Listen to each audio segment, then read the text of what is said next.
Друзья, привет! В прошлом году мне понадобилось большое количество керамических пуговиц. Я зашла на ярмарку мастеров и выбрала 3 мастериц, которые делали, на мой взгляд, самые лучшие пуговицы. 2 из них находились в других городах, а 3 в Подмосковье. И пуговицы у нее были просто божественные на фотографиях, и я решила поехать к ней непосредственно в ателье, в ее мастерскую в Подмосковье, в один из городков Подмосковья. Я приехала, провела там почти весь вечер, мне эта женщина показывала свою керамику, печь и так далее, было очень интересно. И я, соответственно, стала покупать у нее эти пуговицы. Пуговицы были очень красивые, они были ручной работы, но они были дорогие. Весьма дорогие.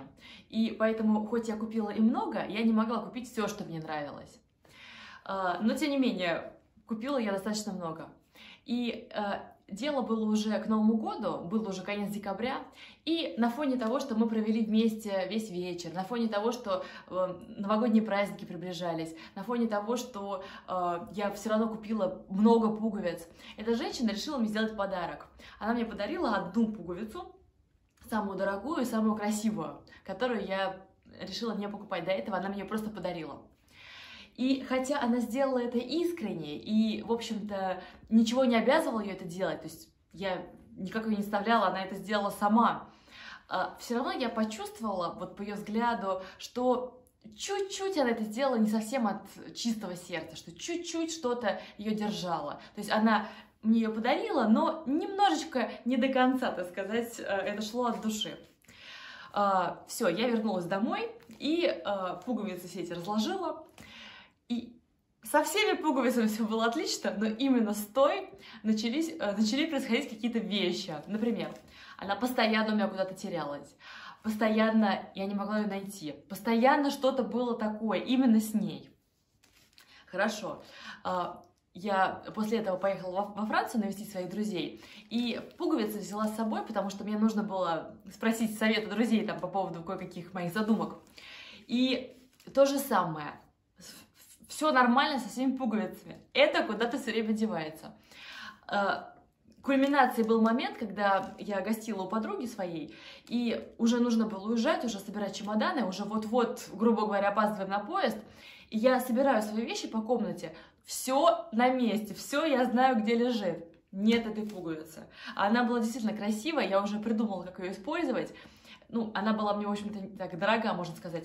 Нет ее вообще нигде, но ее просто нигде нет. Я думаю, ладно, она уже настолько хочет убежать, эта пуговица, что пусть она остается здесь, потому что к этому стремилась все это время. В итоге уехала и уже приехала в Москву, я ее нашла все-таки в чемодане, она забилась куда-то под ткань, но все-таки вернулась со мной в Москву. Прошло какое-то время, она лежала у меня на полке. Обычно у меня ничего ниоткуда не падает, тем более с полок, да, это немножко странно, когда вещи падают с полки. И вот наступает какой-то момент, и я не знаю, каким-то мистическим образом эта пуговица летит с моей полки, и вот в таком состоянии оказывается на полу. Год она к этому стремилась, и наконец-то с ней это произошло.